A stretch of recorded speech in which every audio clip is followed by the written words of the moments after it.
I had no breakfast. I had spaghetti bolognese for my tea last night, if that matters.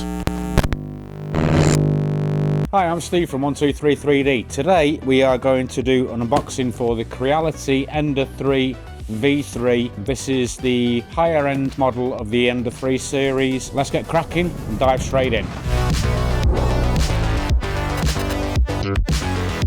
Phone, instruction manual, Creality stickers, small filament sample, some clips, box of goodies, PTFE tube, spool holder, touchscreen display, more foam, the gantry.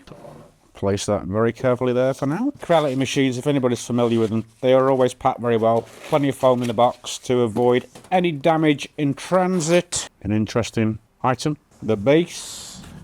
It's all about the base. So straight away, for those who have already looked at the other models in this range, this has far superior build quality.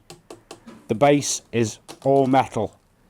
The gantry is all metal. One-piece cast frame. It feels quite a nice, weighty, solid unit. Under the box of bits, we've got some button head screws, some Allen keys, a nozzle wrench, a screwdriver, plastic clips, some zippy ties, USB. All in all, very straightforward. We'll crack on with the assembly. So, first thing it mentions to do in the manual. Spool holder is keyed. These screws are already fitted in the frame. So all we need to do is locate that, push that down, lock it into place.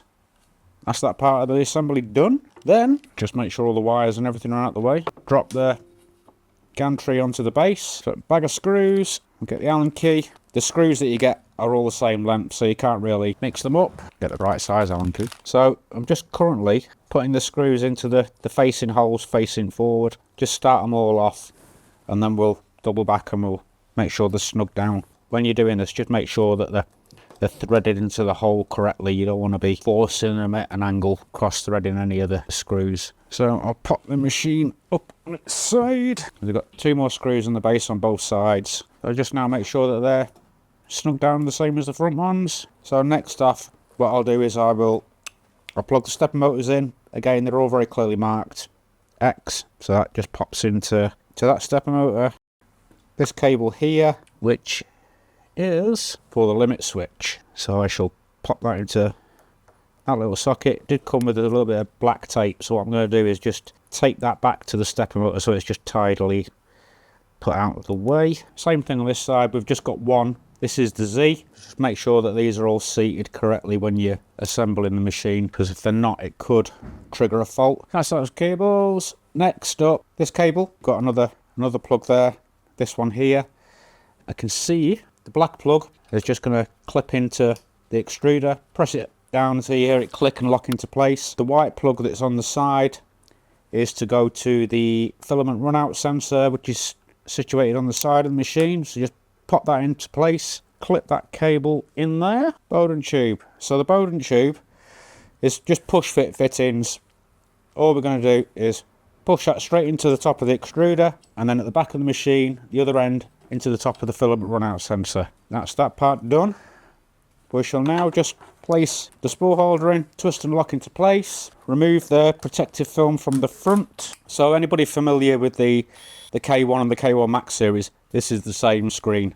So very simple to fit. You've got a serial connector on the back, little ribbon cable that comes out the front of the machine. You just want to line those up carefully. It is a bit tight, so don't try and force the cable out. Just click it into place, and then on the front of the printer, locate the two tabs, press the screen down. Done. Peel off the protective film. So in the bag, with the little bits and pieces, we have some little clips.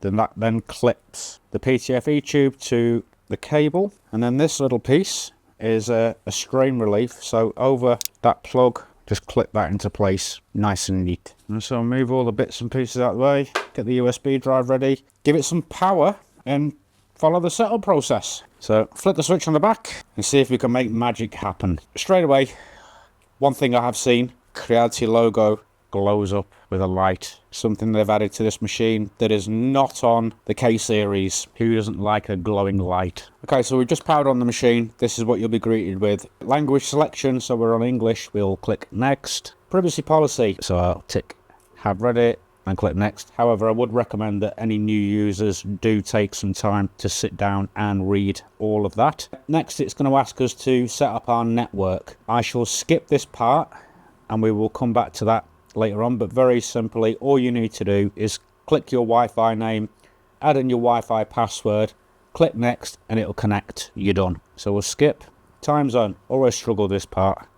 Don't ask me why. Next. Area, international. So we have mainland China or international. So obviously we're international. Click next again. Self-check. Welcome to the self-check process. Please place the printing platform, which we've already done. It's on the platform. The self-check process expected to take around 15 minutes. So basically, make sure the build plate's in place. It's on a flat surface where you're going to leave the machine ideally, because it'll measure vibration, resonance, all of that good stuff. So you want it to be where you're going to be using it ideally to get the optimal settings from the machine. So we're going to click start detecting. It'll follow a series of checks. As you can see from the screen, each one will tick off when it's successful. This would be a very good point to take yourself away to the kitchen, flick on the kettle and overdose with caffeine. I'll make a breath. You haven't one. Self-check is now completed. So we shall hit OK. And that's it, ladies and gentlemen. We are ready to rock and roll. Now I shall proceed to load in some filament. I've picked this filament literally for no other reason. It's already open and it's high-speed PLA, which is rather fitting for this machine. So I shall load that into the bottom of the filament runout sensor, unlock the lever, feed the filament into the extruder, click off the lever. We should be good to extrude. With this machine or any of these machines, it's quite important to always try and use the extrude retract function. So basically filament load and unload. So in the settings menu at the top screen, you've got extrude stroke retract. So when you load the filament, then you click the extrude button. What it will do is then heat the nozzle and basically extrude filament through the nozzle. Once you see that flowing out nicely, you know that you've got filament right the way through the hot end and you're good to go. I should add that if you are looking for any high-speed PLA, this brand or any other brand, please be sure to check out 123-3d.co.uk. The link will be in the description. That is literally a support. So it clicks into place, just fits over the actual spool holder, puts a little bit of tension on just to stop your filament from prematurely unspooling, causing a tangle. So with that done, we shall see what Creality have provided in terms of files. So USB. There's a USB socket on the side of the machine. Flash drive has been detected. So all we need to do is click on the folder. We then have local or USB drive. There is a file in local, but we'll click on the USB drive where you found a platter of models. I think in this instance, as we always do, we always try and print a bench sheet. Just gives us a good indication as to the quality, the speed and all that good stuff. So I shall click benchy. On this menu now you have a couple of options. So it's saying to us Hyper PLA, which we've got high speed, same thing. All the settings are predefined. We can check the calibration box. So what that'll do is it'll calibrate the machine again before we run the print. And then it's quite simply click print and away you go. So now all it's doing is the machine will come down to the print bed, basically automatically set the Z offset between the nozzle and the print bed. It will then proceed to the back of the build plate where it will clean the nozzle. So it'll probe in two areas and then it'll slowly move across. The extrude looks extremely similar to the extruder that's fitted on the K series of printers. However, the back of the extruder is relatively different. There is a large fan situated on the back of this extruder. Now what you have to take into account, for part cooling, the K series uses a side fan, which is quite large and blows across the print, whereas this doesn't have this feature, so it needs to cool the print. The only way that it can cool the print is by having a fan situated on the actual extruder, which is blowing air down as the print is printing, thus giving you your cooling fan. The screen has got a timer on it that you can, it basically sets itself to sleep after so long. You can change that time in the settings very easily. To reactivate it, it's just a simple case of just tapping the screen and it'll come back to life. I'll talk a little bit about the actual construction of the machine while it's now doing its bed leveling process. So this as I understand it, it's a little bit complicated to explain. This is a Core XZ machine. It is fully belt driven via full smooth linear rails in all axes. The belt drive system is basically a series of belts that runs around the back of the frame. Very similar construction to the Core XY machines like the K series. This allows for exceptionally fast travel. The other thing that I've noticed straight away between this machine and the other machines that we will go into in further detail in an in-depth comparison across the range is that these smooth rails for the bed are actually situated wider apart than the other models. Now, for me, that makes perfect sense because it's going to give you a lot more solid, stable print bed. There's less chance of the outer edges flexing and wobbling, causing any issues. So those being spaced that little bit further apart is another plus. The actual construction of the machine is very, very similar. So the stepper motor for the bed is again situated inside the machine, tucked out of the way. That is driven from a belt that is driven from the back pulley to another pulley at the front. Other axes is driven via stepper motors that are situated each side, again connected to these series of belts, which gives you all of the travel for the other axes. There's a combination of movements that both motors will do to generate any motion in any given direction. So you'll see the belts move. There's not just one for one. Both belts moving at different times will give you different movements. So I think that is that process now finished. The bed leveling takes very little time to complete all. And now what the machine will do is I'll now preheat the nozzle to 220 degrees. You can see it heating relatively quickly, so you're not really waiting around. It is a ceramic heater in this machine, so it will heat rapidly. You don't want to be stood around for ages waiting for the hot end to get to temperature before your print starts. This has done in the time that I've been speaking. That's it. This is cast aluminium, so it's very, very solid. It's quite thick. There's no flex in that. The spool holder isn't held over the top of the machine. It is to the side of the machine. The overall build quality for the machine is very, very good. You've got solid cast frame. You've got a metal base. You've got smooth rails on the X-axis, Y and Z. So you're good on all axes for that. These will be basically run on self-lubricating graphite bearings. And what that is a bronze sleeve with graphite basically surrounding, and the idea is that the graphite lubricates the rails. So it's a good idea to make sure that the smooth rails are not caked in grease. You want a little bit on there, but you by means you don't want to cover them at all. You know, wipe off any excess so there's smear. You've got to be clogging up the graphite basically. So that's one thing to bear in mind. Again, on this machine that you would have seen on the Ender 3 V3 KE, you have a flexible PEI build plate, textured, which makes for a very durable build plate suitable for a whole host of materials. Very reliable, very strong, very hard wearing, very temperature resistant, so you're not going to melt it, destroy it or anything like that. And it's great for if you want a texture finish to the base of your prints.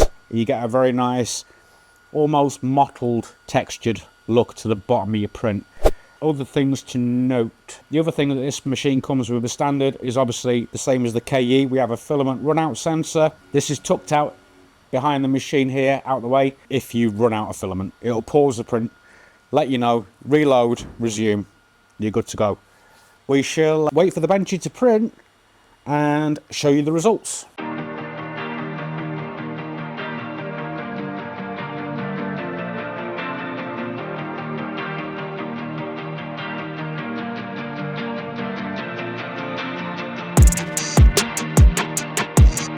A few moments later. Benchy successfully printed. The time for this, 13 minutes on the nail. Extremely quick. Overall, the print quality is acceptable. You know, this is a pre-sliced file. Let's not forget that. So obviously there's always tweaks that we can make.